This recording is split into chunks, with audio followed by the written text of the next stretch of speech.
What is up, Steelers Nation? Thank you so much for jumping on to another episode of All Steelers Talk. I'm Noah Streckbein, joined always by my main man, Jacob Punturi. Find us on youtube.com/All Steelers Talk or subscribe anywhere you get your podcast. The Pittsburgh Steelers begin their bye week. We are back from good old Dublin, Ireland, where the Guinness was good, the people were better, the football was excellent.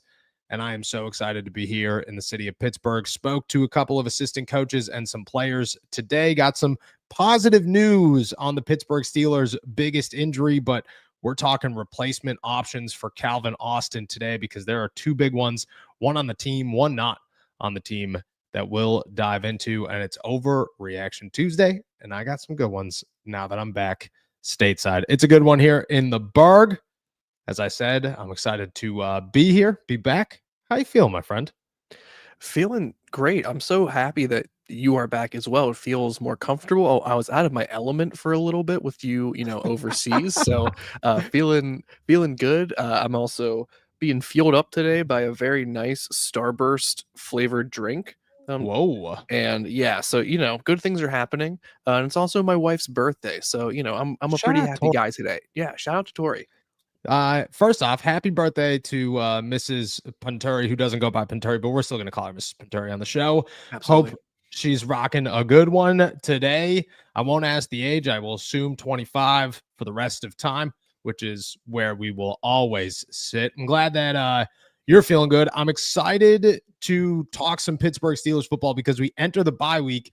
And while a win over Minnesota was huge, and I think that the reaction and the excitement is very large when it comes to the Pittsburgh Steelers right now, I also think that the injury to Calvin Austin is significant and how they'll replace him is significant. Calvin is not a guy that was putting up massive yards and crazy numbers the first 4 weeks of the season, but he was also a guy that was doing things like leading blocks into the end zone as DK Metcalf was running for 80 yards. He was catching touchdowns when the game is on the line in New England, a key contributor in minor but significant moments for the Pittsburgh Steelers, and they'll now lose him.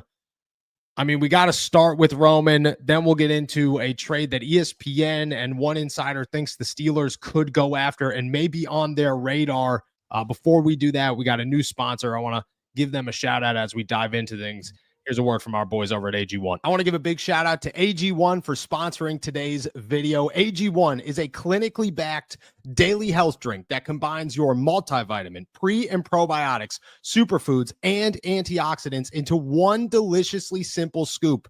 It's clinically proven to support gut health and has 5 probiotic strains and 75 plus vitamins and minerals.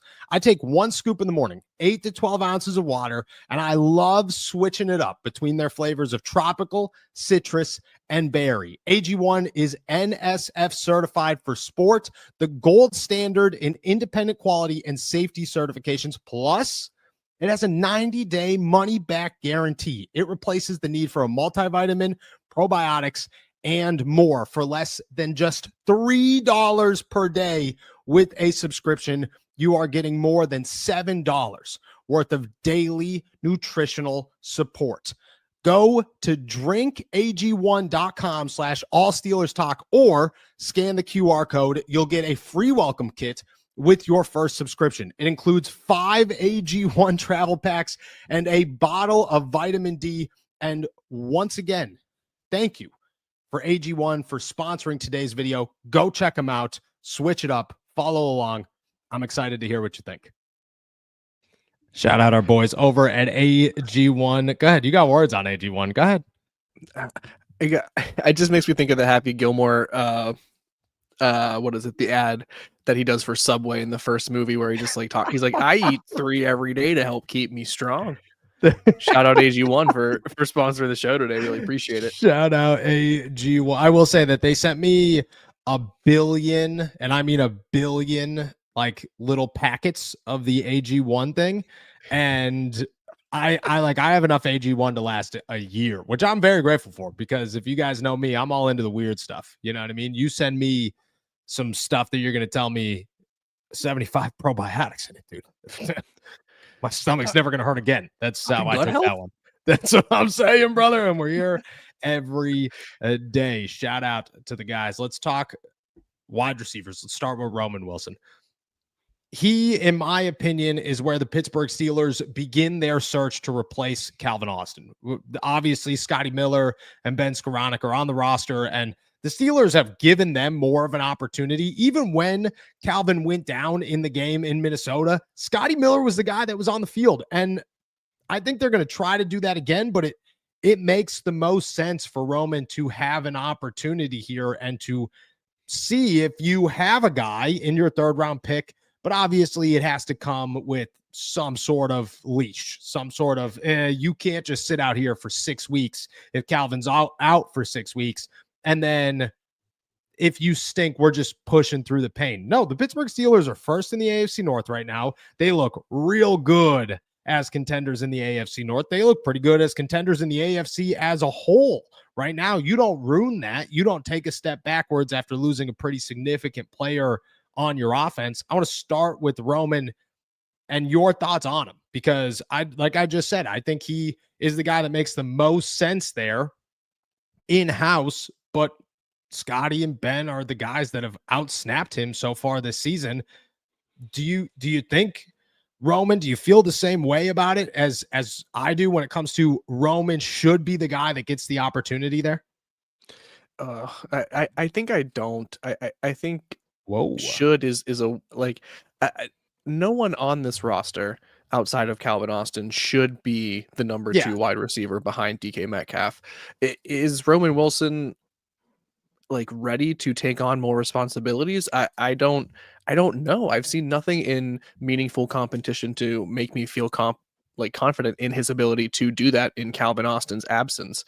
I really liked what I saw from Roman Wilson in the preseason. And I wrote about this, after I want to say the second or third preseason game where, the potential for wide receiver 2 was certainly starting to develop. And I stand by that assessment in that time. But the difference now is the Steelers do not have that trust in him. And it seems like if it's going to be forced onto him just because of injuries, that doesn't make me feel, again, overwhelmingly confident that they can, fully trust this guy to continue moving the offense. For Calvin Austin's, shortcomings, and for Calvin Austin's inability to really produce on like a larger scale through the first 4 weeks, he was building that trust with Aaron Rodgers. That pass to him to win that week 3 game against the New England Patriots felt like a really like a turning point moment for Calvin Austin, and just like gaining that trust from Aaron Rodgers. And there has been just nothing for that as far as Roman Wilson. He can barely get on the field, as you mentioned, with Scotty Miller outpacing him. So I just I would love to see this. It's an unfortunate circumstance that this is allowing him to maybe get more snaps. And I hope he can live up to it, but there's nothing from the tape from before that is like showing me or telling me like, oh yeah, he should have already been wide receiver 2. And now this is the time that he can just kind of step into that opportunity. So you're not wrong. You're not wrong at all. Do you look at it as you put him out there to try at all, or you just say you didn't earn this, we have to move on? Even if it's in a practice setting, do you test the waters at all? You have to test the waters, I guess, because what you are in no circumstance to do otherwise. It's either you roll out Scotty Miller as your number 2, in a couple of weeks against the Cleveland Browns. Like you just can't do that. And I imagine Omar Khan continues to monitor the trade market and is keeping tabs on players, but I just think you have to let him try. I'm not convinced that even if they let him try, that it will then translate to him seeing 50% or more of the offensive snaps come week 6 against the Browns. Okay. I mean, I don't disagree. I'm not going to say, and I went on a whole rant, my Steelers to go today, that Roman has not earned anything in the Pittsburgh Steelers' eyes. And that's why he is where he is. It's not Roman needs to be that guy. They need to give him that opportunity. I think he's the only guy that has the potential, the upside to maybe turn it into something. You're not going to put Scotty Miller out there or Ben Skoranek and say, you never know, these guys might just be superstars in the making. Maybe there's more left in the tank. No, at least with Roman, maybe he breaks out. Maybe he is that guy. Maybe he has a game. Maybe he stinks and you are way worse without him, and you've missed the mark. Do you think that they'd go trade? Do you think that they'd look at a trade or a signing? Like, where's your next direction? If Roman's not the guy and they don't think he's the guy, and I mean, unless you feel Scotty Miller's the guy they are going to put on the field against the Cleveland Browns in Week 6. No offense to Scotty or Benny Sco. Where do they go? Like, where in your eyes, where is the realistic next train of thought? I think the realistic train of thought looks sort of something like this. You either have identified that replacement player, and it is someone like someone I threw out there right after the Calvin Austin injury, and this was before we've gotten like some more positive updates about maybe the length of time that he will be out for. But while that's still sort of undetermined, a player that I mentioned that is not maybe exciting, but I think could just maybe fit the bill of temporarily helping is Rashid Shaheed from the New Orleans Saints, and he's not the flashy name of, maybe like the Chris Olave or someone else who some of those bigger wide receivers that could maybe be had like a Calvin Ridley or something like that as well, is another name that comes to mind. But he would be a player who has some history of production in the league of being number 2/number 3 receiver. It doesn't completely supplant Calvin Austin for when he does return. So why I use him as an example is because I think the Steelers just have to they either have to have a solution ready, and it's a veteran who can kind of plug and play, and they can use him and Calvin Austin when he returns, or you have to just kind of let it, play it as it lies, so to speak. Let Roman Wilson take more snaps, let Scotty Miller take more snaps, etc., so on down the food chain. But I really think those are the only two avenues they can go, is going out and getting a veteran that they, feel confident in, but isn't a superstar or anything close to it, or they're going to just let it lie. It's such an awful place to be. All right, I'm going to toss out a name here. There was rumors about this guy a while ago, and we both said it wasn't going to happen. Maybe in a shorter span it does. And here's the thing. Since then, there is no wide receiver 3 in Pittsburgh. So it's not as if, if the Steelers were to go get somebody, like you said, like it doesn't feel like you're trying to replace Calvin, because you understand that Calvin's going to come back.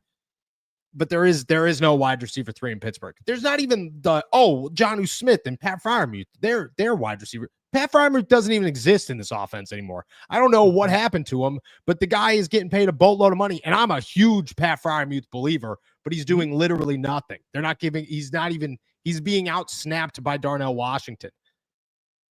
When it comes to a guy that they could go get, I mean, and I hate this name coming out of my mouth, but is Odell like on the table right now? Like, can you look at Odell and say he makes sense in an aspect of you need him for a short-term guy, for 4 or 5 weeks, and then he falls back into a wide receiver 3 that comes off the bench and maybe plays 15 snaps a game, like, and he's cheap, and he wants to be with a winner. And guess who's looks real good right now heading into Week 5?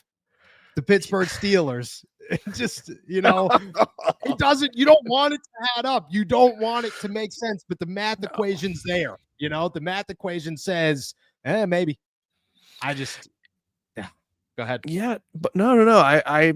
Buddy, I have to agree with you. I don't want it. I don't want to, I hate it whenever I have to agree with you about certain things. Yeah. And this is one of those things, because not only is, OBJ potentially an option, not a likely one, I will state, but an option that probably needs to be considered current situation. Another name that you've also mentioned before is, someone like a Deontay Johnson. Like, you just have to like kind of you're just throwing out, you're casting lines everywhere and just seeing if anything catches at this point, because what you're going to get from those reels in, so to speak, is players who can maybe help for a couple of games.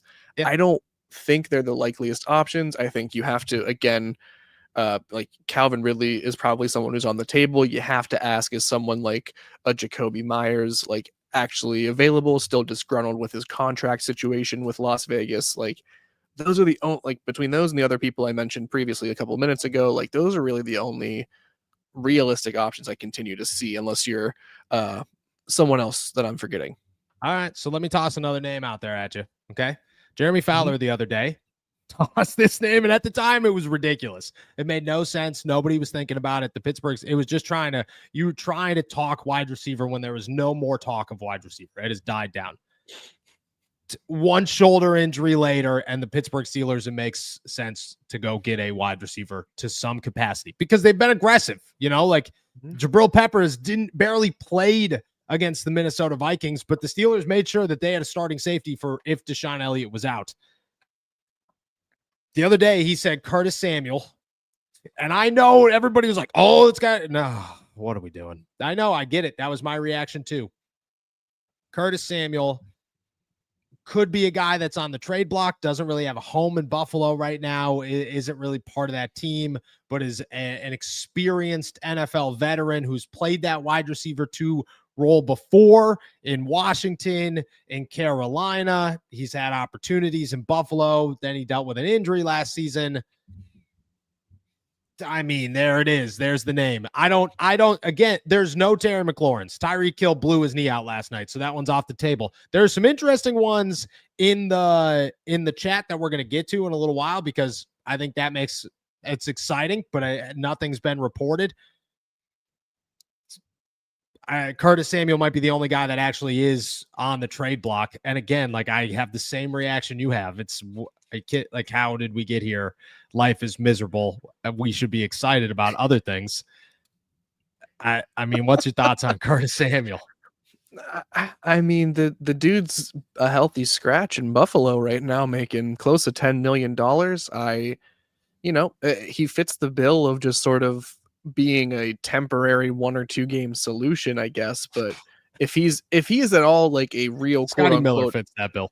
That exactly. You made my point for me, my friend. Like there's nothing that Curtis Samuel, it's the same, it's the carousel coming around again on this debate of like what wide receiver moves the needle for this Pittsburgh Steelers offense. And I can say without a shadow of a doubt that Curtis Samuel does absolutely nothing to do that.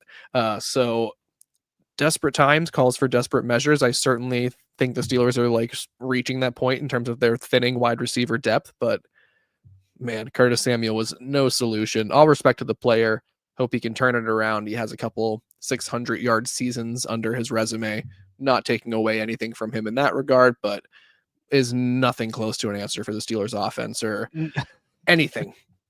No, you play Scotty Miller, dude. You test out Roman Wilson. You utilize Pat Freiermuth and Jonnu Smith, and you see what you have in these other guys. I don't care what the answer is, but it's not making it. Like, what are you going to do? You're going to give up a 7th-round pick for Curtis Samuel? He's going to come in here. He's going to take 2 weeks to adapt to the offense, which at that point you've already saw what you have in Scotty Miller and Roman Wilson, and then he's never going to get it acclimated enough to actually play. Calvin Austin's going to come back, and then Curtis Samuel's just going to take up a roster spot, or he's going to get cut.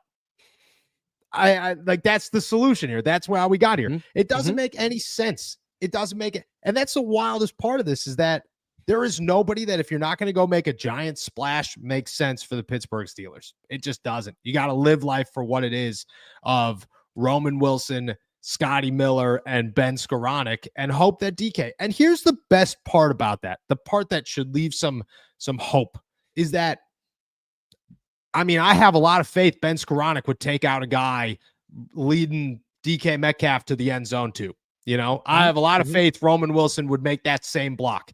And that's not taking anything away from Calvin. That was a hell of a block. That was a hell of a block.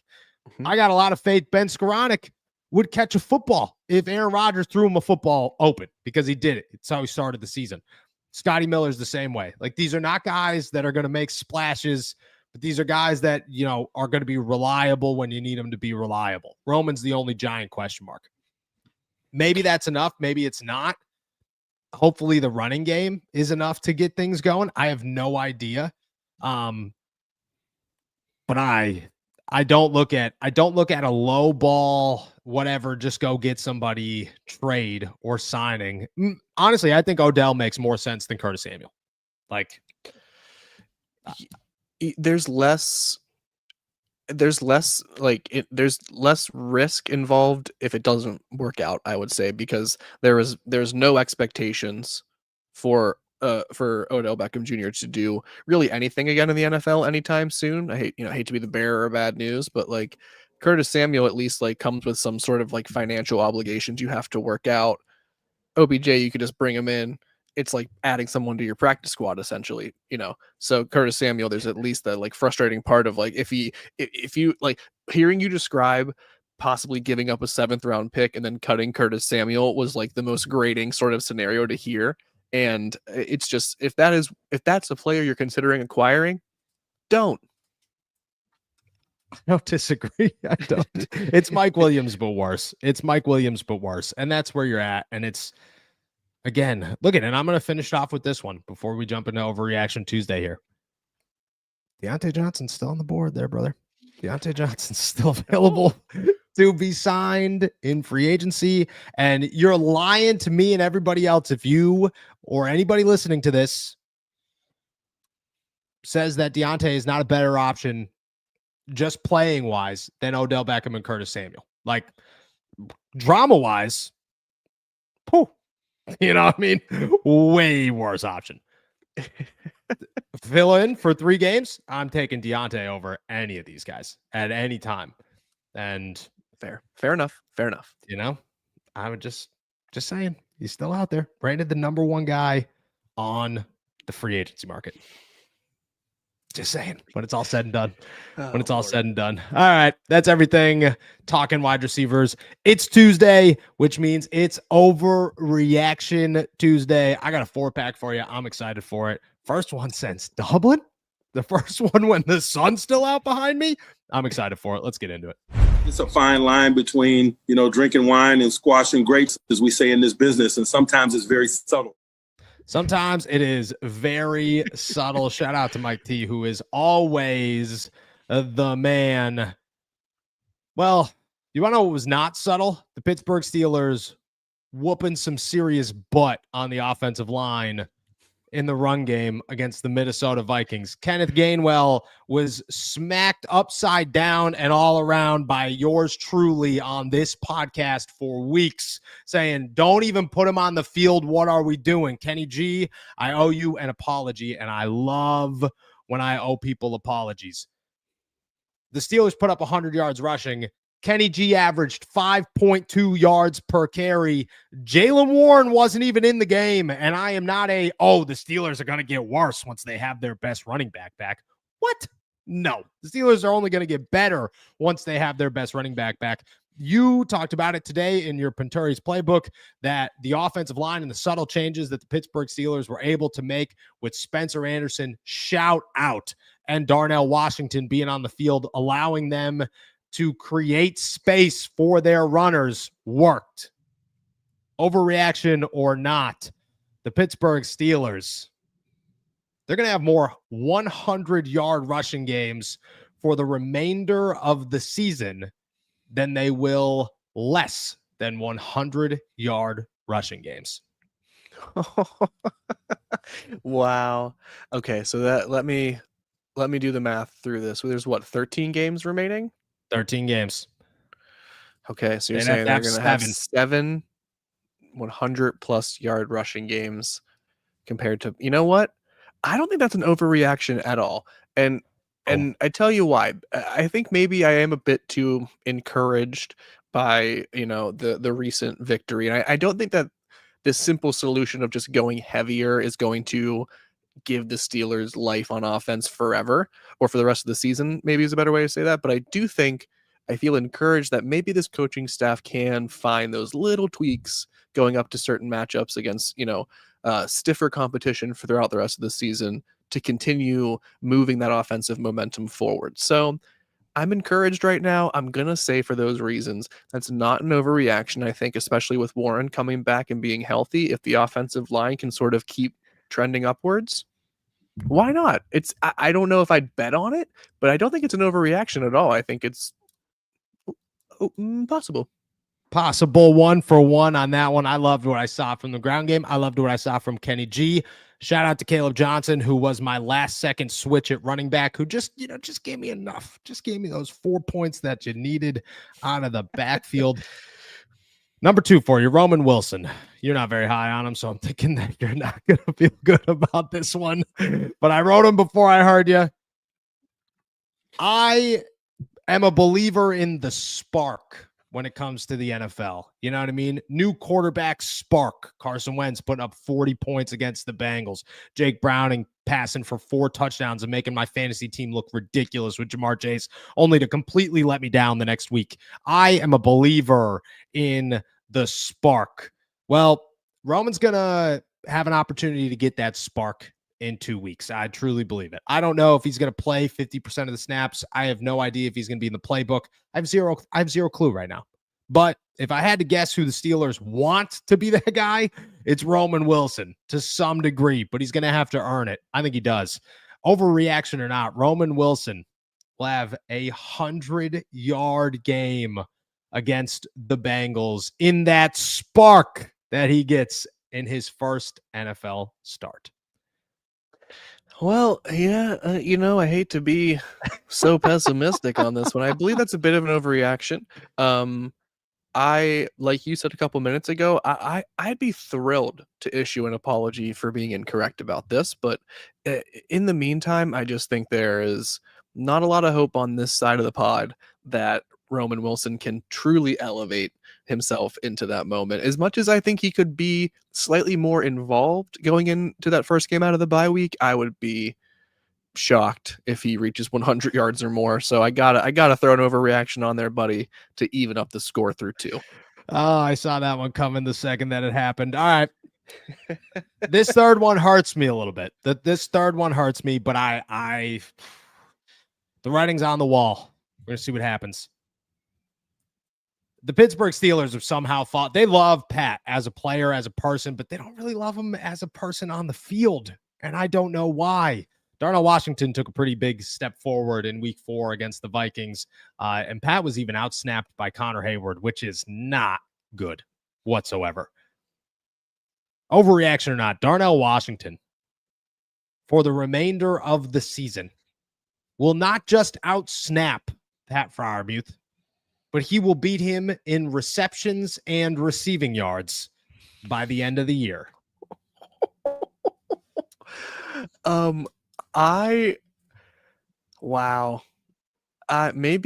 I'm crazy for this answer, but I don't think that's an overreaction. I think Pat Freiermuth feels very lost amongst this Pittsburgh Steelers offense right now. It feels like while there is not a lot of defined roles within this team outside of, like feed DK Metcalf in whatever way possible and just gain rushing yards, whatever way possible, Pat Freiermuth just like really is, Jonnu Smith seems to be a bigger focus and priority. Getting Darnell Washington, you mentioned he outsnapped him. He was in 48 offensive snaps against the Minnesota Vikings. That's unreal. That's a break. I think if they are seeing success with him and the what's the right word? The sort of like fear it imposes into the opposing defense for sure, but also it just adds this element of mystery and intrigue where you don't know if he's going to be a passing option or if they're going to run the ball behind this gigantic human. It's a totally different element from what Pat Freiermuth provides. I think if they're just going to keep going in this opposite direction, it's certainly possible that he gets phased out. I don't anticipate that, as to be perfectly clear as well, but I think it is not an overreaction to maybe think Darnell Washington's just skyrockets in flight. You know what I mean? It would stink. I love Pat. I love Darnell too. I think they're both great players. I think Pat has always been overlooked in this offense as a receiving threat. But we're here, and he's getting paid a lot of money and spending a lot of time not on the football field, which is wild. I'll finish it off with this one. We talked a lot of offense. Let's talk some defense to finish off this 4-pack, cracking it right now. The Pittsburgh Steelers have a stud, ask his brother, in Nick Herbig. And I mean, it's undeniable at this point. They have found a star in the making in their outside linebacker next to TJ Watt. You could say whatever you want. He's not great at the rundowns.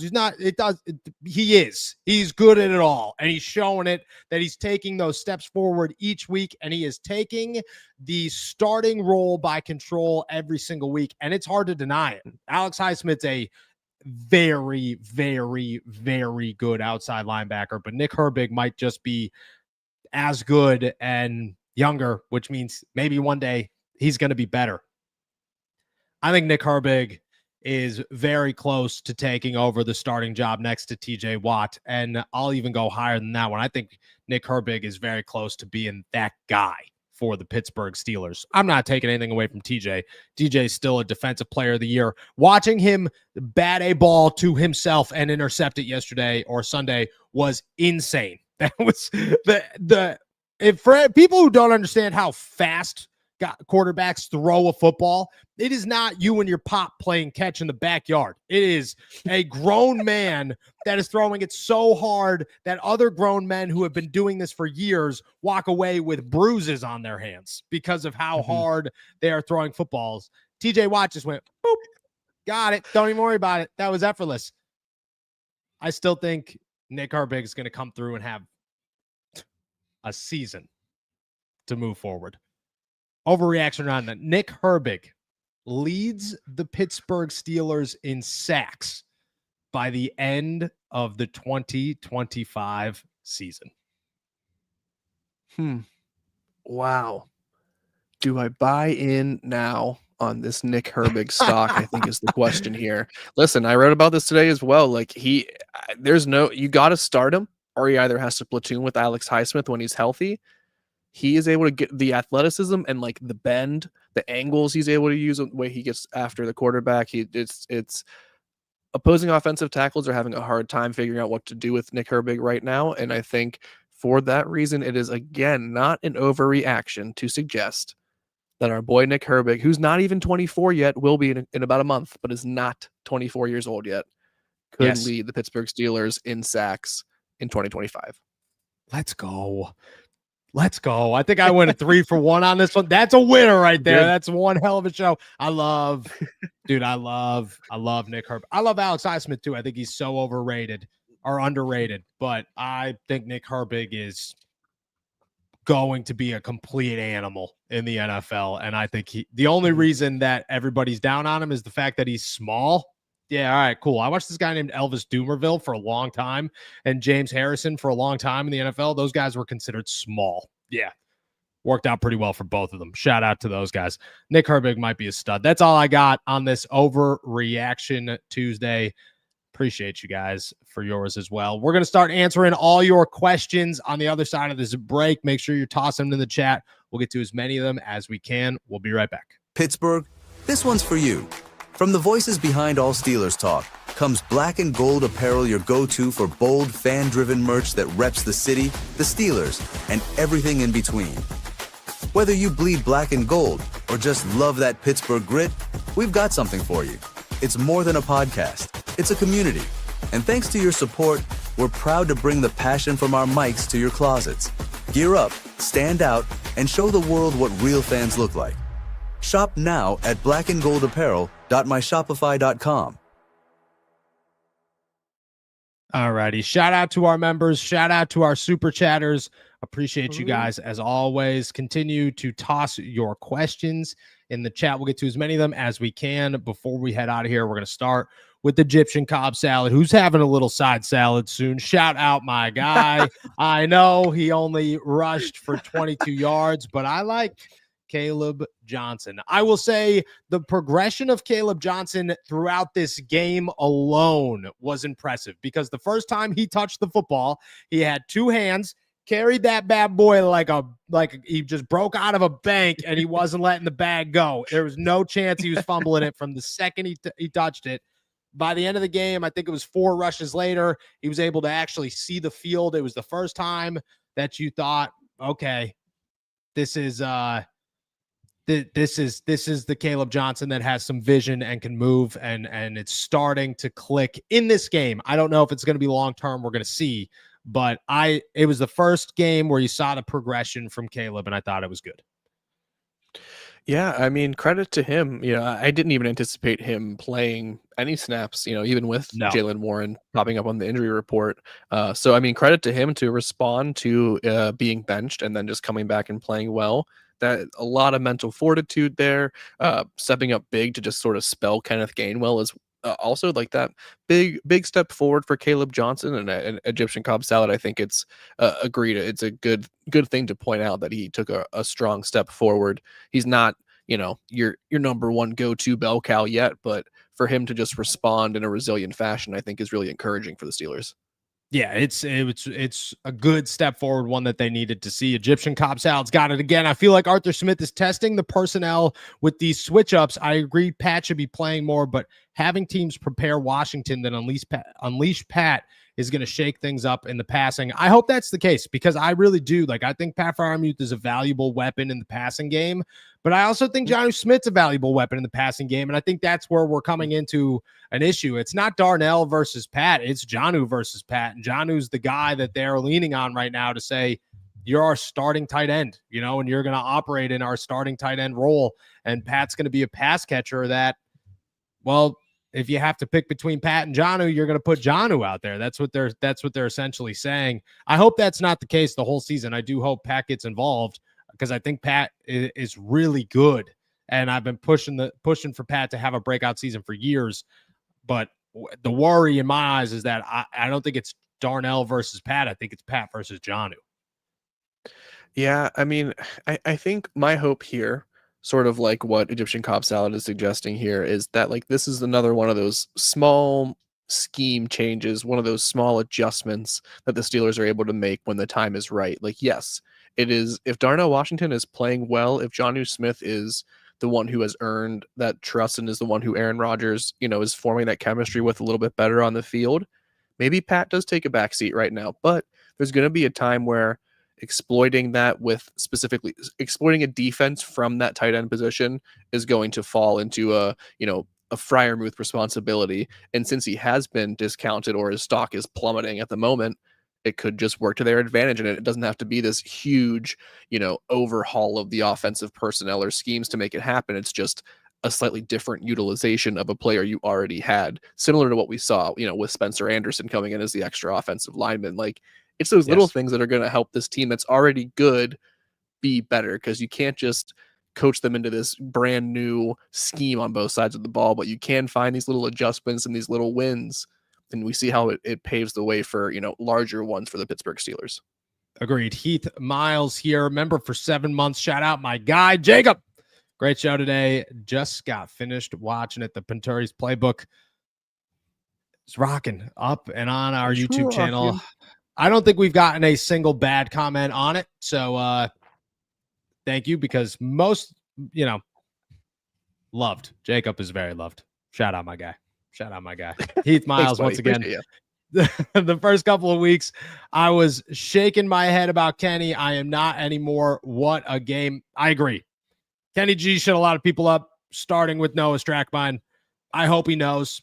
Part of me hope he doesn't. But that's a good quality running back right there, who ran hard. I think that was the best part about it, is the vision was there, but he put some physicality into those rushes that were there, and the holes were nice again. And I think a lot of it's Kenny, but dude, shout out to Spencer Anderson, man. That guy made an impact that I don't think is being recognized enough for what he was able to do in the run game. Connor Hayward and Darnell Washington as well.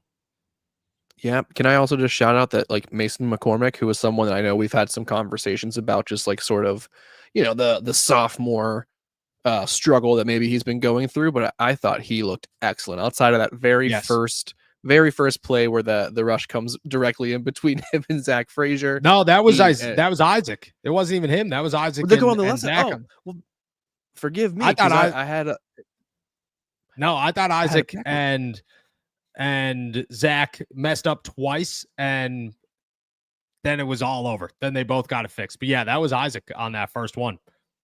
Well, even better, because I thought, I was going to say, outside of that, 57 minutes of that game was excellent for Mason McCormick by my account. So, add on those extra 3 minutes while you're there. Yeah, for sure. Keeping it trucking here, Vincent, should we be looking to trade Pat Freiermuth? What's your thoughts on trading good old Muth here? Which would stink, man, because he is a leader in that locker room and on the field for sure. Definitely. Yeah, I mean, the locker room stuff is important, and I think the value that he brings there would really force the Steelers to think long and hard about even potentially trading him. But I think beyond that, we're talking about who can step up for Calvin Austin in time of injury. When you have no depth at a certain position, all it takes is a certain, injury or one unfortunate situation, and all of a sudden you're dealing with, no offense, or you're trying to figure out, can Curtis Samuel be good on an offense when he has never been good? So like, if you are to trade Pat Freiermuth, it has to be for something that really helps this team right now, or you're just, moving a player just to move on from him. And I just don't think that that is necessary right now. And there's probably a good chance you will need him at some point due to injuries, due to a stagnating offense. At some point, Pat Freiermuth's number is going to be called again. So I wouldn't be looking to trade him right now unless you were, again, going to add an immediate help that is a more important need, or you're just blown away by a particular trade offer by another organization. Okay, let's toss fruit salads in here. Maybe Pat and a third for Scary Terry wasn't a bad deal. If hindsight's 2020, would you have done it? I mean, I would have done it. Man, it feels like a great deal for the Pittsburgh Steelers. Hindsight's 2020. Hindsight's 2020, but yeah, at the time, I think if it was, we probably had this suggested, and I would probably poo-pooed it, and I think I've got to stand firm with that now as well, because it's just a little bit too much value, and you got to hope that Freiermuth is not just like on this descent into becoming, a non-NFL player. Like, you got to hope that this is just a rough patch, but it's going on a little bit too long now, dating back to last season, where you kind of can't help but wonder. Can't help but wonder, excuse me. I mean, don't get me wrong, it would have been awesome. Right now, where you stand, I'm not giving up Pat and a third for that. You have too much value in Calvin Austin. You want to see that value expand. Don't fix what's not broken. And I think things are going okay. David here. Is there anything holding you back from wanting OBJ other than injury? I truly think OBJ is the best Band-Aid option since Calvin is only out a few weeks. I will say that it is maybe not the injury stuff. I think he's fine injury-wise. It's what is life like as an NFL player when you don't play for over a year. When you are not on a team and actually doing things on that team for so long, are you still valuable? And if you're 28, 27, 26, worth taking some risk. When you're 32, you're like, maybe this guy has literally nothing left. And if he's got nothing left, is it worth having? This isn't DeAndre Hopkins in my eyes. It's a different situation, and one that I think if he shows up and is not good, you just sign somebody that is literally worthless on this team. Yeah, I mean, I think what I come back to is like, if you're going to bring in someone like OBJ, like why not just elevate Isaiah Hodgins from the practice squad? Like what has happened since 2023 that is that much more impressive from what OBJ has produced versus an Isaiah Hodgins? What is that much more impressive between that and like Curtis Samuel? I struggle to find where that line is and what that even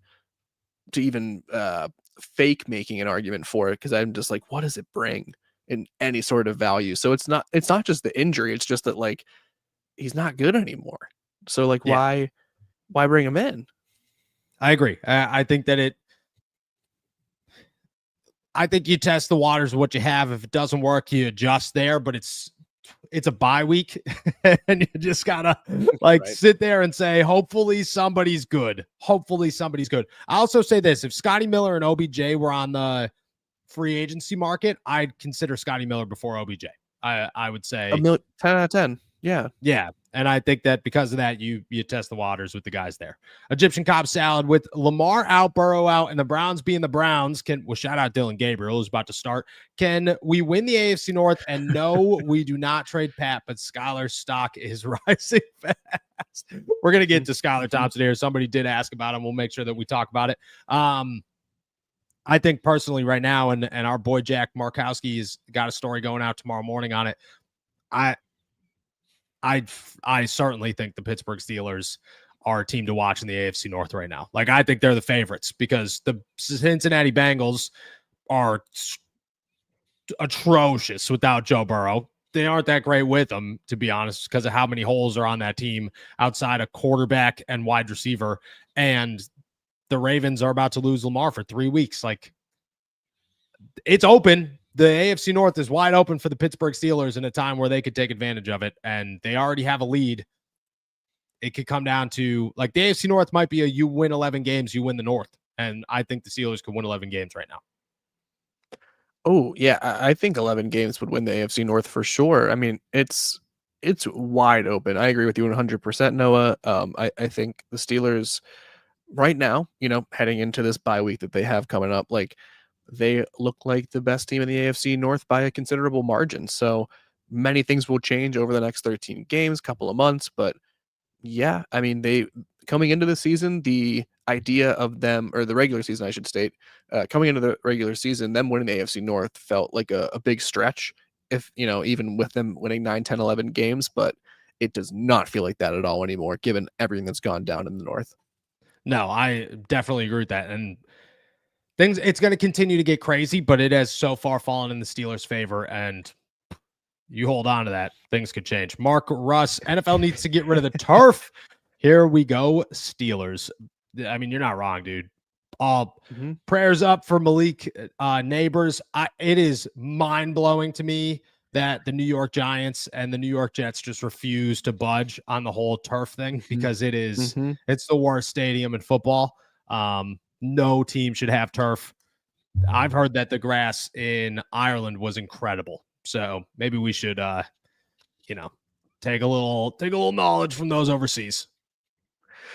You would think that, the Europeans who've been playing football, their version of it, long time, always on to pitch, and they take real good care of their grass. I would be consulting with them a lot. So yeah, the turf's got to go professional sports. Too many injuries connected to it, too much instability on the actual playing surface, man. Like, you just like, you ever just like walk on artificial turf anymore? Like, yeah, you're like, I'm going to tear my ACL. Just like you go on a practice field somewhere, you're like, oh, there it is, I'm gone. Meniscus is done. Yeah.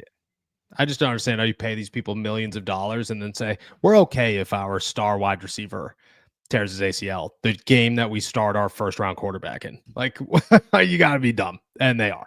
Jacob, do you think Roman is not on the Steelers by Jacob Punt for me? Wow, dude, what a name. Wow. I didn't even catch it until you laughed. Jacob Punt for me. What a great name. Do you think Roman is not on the Steelers by 2026? No, they'll let him play out his rookie deal, so that would take him to next through 2027, the third round pick. So he'd be here for that long. So no, I think they'll just let him keep trying. And here's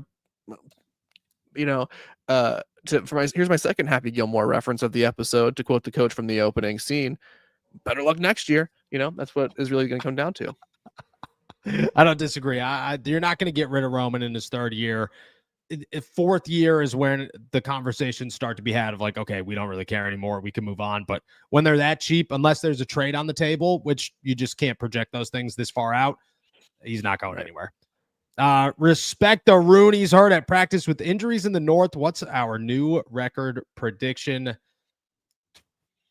It's really tough to go game by game, but I will say that I think it's much more likely that Baltimore is still, you play him too late in the season. The Lamar injury is not going to affect anything, but I think it's much more likely that the Steelers sweep the Browns and the Bengals so if I had them split in both of those series, I have them winning both of them now 2-0 and if Joe Flacco was starting, I'd say it's splitting, but Dylan Gabriel's not beating the Steelers, guys. Okay. He's just not. Like, it's just not. You're not getting the Browns magic with Dylan Gabriel. If Shedeur Sanders was on the field, maybe, but I don't think that's going to happen soon enough. Dylan's gonna start in week 5. I hope that the Steelers get a Shedeur Sanders game.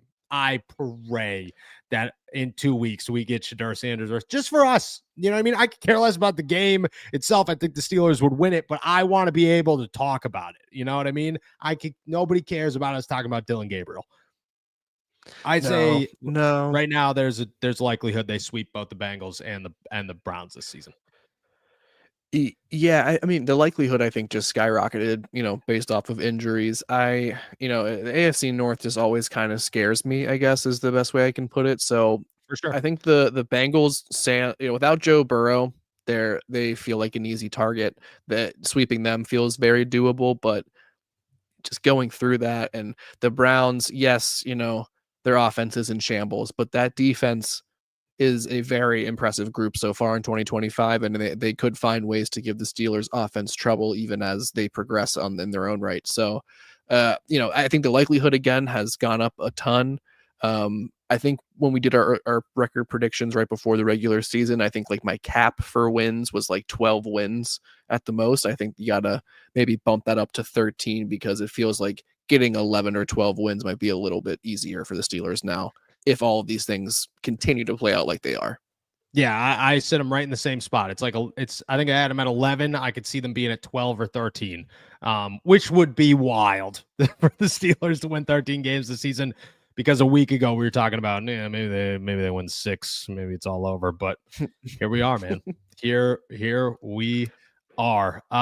Respect to the Roonies has an overreaction for us. Overreaction Tuesday. If the Steelers continue to improve, I only see them losing possibly 3 more games and end 13-4. I mean, we have them right in the same spot. I think Green Bay is a really dangerous team. I think I'm not overlooking Chicago either. I think Chicago is going to get better as the year goes on.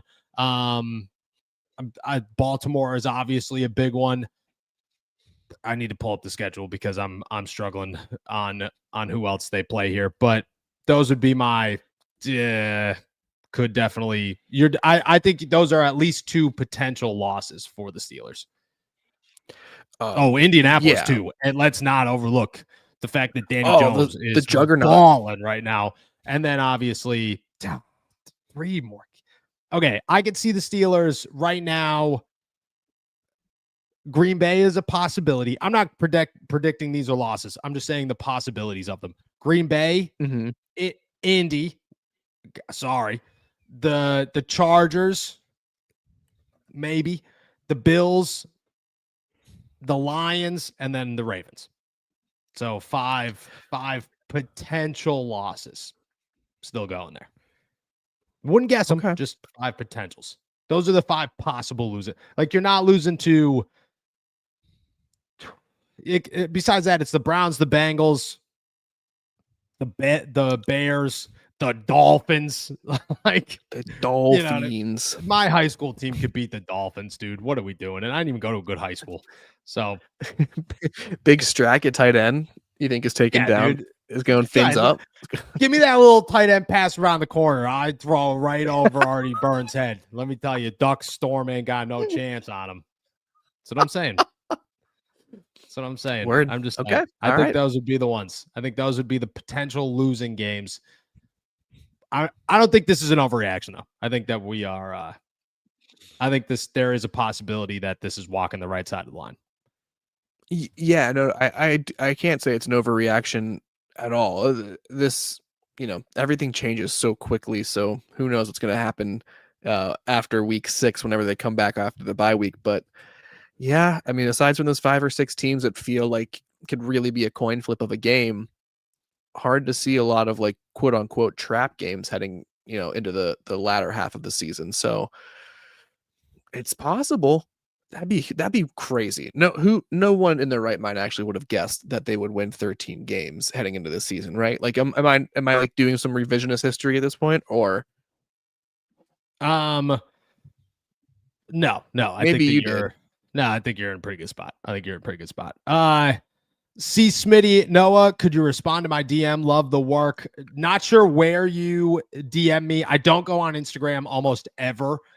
So hit me up on Twitter. If not, you got the email. Shoot me an email. If you shot me an email, I'll make sure I check it right after this to make sure that we're good.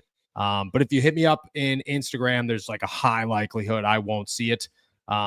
So go somewhere. I just have like, I get like, if you go to my Instagram, it says like 99 plus DMs or whatever, and it's like got to be 1,000 DMs in there, and it's so scary that I can't be doing it. I can't be doing it. But I do want to know what you're saying because now I'm going to be curious. So hit me up, Twitter if you got it. If not, shoot me an email. Mikey, could you see this trade? Steelers trade Alex Highsmith and a pick for AJ Brown since Nolan Smith is on injured reserve. What's your thoughts? Wow.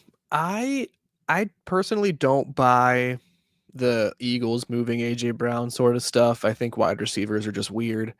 So I'm not buying into that sort of stuff. It's been all that conversation that's been happening over in the other side of the state. That being said, it's something you have to consider given the injury situations with the Steelers. But man, I just, you got to really, really convince me that what we're getting is worth it to give up not only a player who has recorded double-digit sacks in the season and has been very consistent, but a third-round pick as well, which the Steelers have shown can produce quality players. Yeah, I'm leaning towards no, but I do think probably longer and harder about this than I have about a lot of other potential trade offers we've talked about recently. Yeah, I think AJ Brown would be a phenomenal pick. I think he does a lot of the same things as DK, but also different things than DK. I also think that you could just have them do the same things and it would be awesome. But I also think that right now you're dealing with it at wide receiver. I don't know if I'm giving up a high enough draft pick for a wide receiver that's worth a boatload of money, that's nearing 30. I think that comes with questions. Too many questions for me to kind of be okay with that side of things. Mm-hmm. Cody, overreaction. We needed to keep George Pickens, and he's going to have his best year receiving while we struggle. I think half of this is an overreaction and half of it's not. I think that that George Pickens is going to have his best season as a wide receiver. I also don't think that the Steelers should have kept him because I think that when Calvin Austin gets 2 receptions in 2 games for 7 yards, he does not care. I think George Pickens is losing his mind on the sideline, and it's a much different situation. So that's my views there. No, you're not wrong. I'll just say it would be very nice heading into the game against the Cleveland Browns coming out of the bye to be like, you know what, Calvin's out, but you know who's still there? George Pickens and DK Metcalf. Not saying that would be the other scenario, the alternate reality, but wouldn't be a bad case if it was. Did I did I screw up on AJ Brown's name? Or we just don't like AJ Brown? Wait, I don't know. Did you? I don't know. I hope not. I hope not. We're fans of AJ Brown, right? What now? Big I'm like, is that not his name? Is his name like QB Brown or something? And I never didn't know it. I don't know. David here. Can we talk to Goodell about Thanksgiving? No one wants to see the Ravens killing the Bengals Sunday night. Nobody wants to see the Bengals killing the Ravens Sunday night. I'll be honest with you though. I don't want a Thanksgiving game for the Steelers. I love my Thanksgiving. I've worked on Christmas last year. I personally, in a very selfish way, I want my turkey and my stuffing and everything good. So shout out to David and everybody else, but I can't be doing it. I can't be doing it. Also, I think they'd get some flexes going on. Yeah. No, fair enough. Nothing to add from Jacob.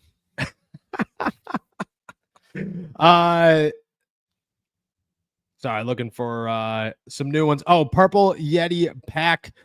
Have we talked about Skylar Thompson getting jumped in Ireland yet? So from my understanding, this is the craziest part. First off, I don't really have anything to add to the situation. It's nuts that it happened. But I think what's crazy is, and I was told like this isn't surprising. You just never know, especially if it's at night. What's crazy to me is, and I was texting Jacob this, he was like, I can't believe he was walking alone. I was like, dude, I stumbled home from the bar every night at 2 a.m. every single night. My Guinness-filled butt was walking back to my Airbnb in a country I have no idea what I'm doing in. And I met incredible people that were super nice. It just blew my socks off that this was the story that came brought up. But I just, I don't know what happened, but we'll see. We'll see where it goes. It's not going to impact the future of Ireland. I'll tell you that. Yeah, no, I think that's like the important part there. Hopefully, like I hope that Skylar is okay. Right? Like that's a very scary thing. Don't know the exact details of like what happened. And I did text you about this. Like the one thing that I learned, and and have been to Europe, is just there's no reason to be alone at night. Not because you're going to like get murdered, but because you're probably going to get robbed. Maybe you are though. You might get a little, but no, you're probably just going to get mugged because they just can spot Americans from miles away. We stick out like sore thumbs in other countries. So like, I don't, it's not his fault that it happened or anything like that. Again, hope he's okay. Hope he's not too shaken up. Could be a very scary experience. I don't want to make light of it, but no, me neither. Don't think it'll impact anything long term in terms of like the NFL's international programming. They might just be a little bit more cognizant of where players go after hours and who's with them. You know what I mean? I agree. And I will say this in terms of sticking out like a sore thumb. It took 12 hours of me being in Dublin, Ireland, to call somebody big dog and them go, "What is a big dog? What does that mean?" And I went, I don't have a response to that. That's just your nickname now is Big Dog. And then when they were leaving in an Irish accent that I'm not very good at, said, "Later, Big Dog." And I said, my dude. So might have changed an entire country. I'm just tossing it out there. Keeping it trucking here. Lindsay, when Alex Highsmith's contract is up, would you pay him big money with all his injuries? I have a better question for you. Do you think that Alex Highsmith's would get another contract with the Steelers next offseason? No. I hate to bury the lead here, but there's not going to be a lot of incentive on the Steelers' end to give him a deal that he's worth. It kind of would remind me of a Bud Dupree situation where, like, yes, he deserves to be paid, and he has put in the work and the stats to prove that he deserves another contract. But when you have an heir apparent, let's call him Nick Herbig, like, you are not in any rush or pressure to give Alex Highsmith that deal, and they might just not need to give him it at all because they can probably allocate that money at other positions of need. So yeah, I don't think he's going to get a new contract, and that stinks because he is a quality player. Yeah, I definitely agree. But I do think he'll end up somewhere with a lot of money. Poke Salad, member for 2 months. Here's your bad comment for the Panturi playbook. I love y'all. Keep it up. Jacob, man, crushing it as always. We're going to finish off with a couple more here as we head out.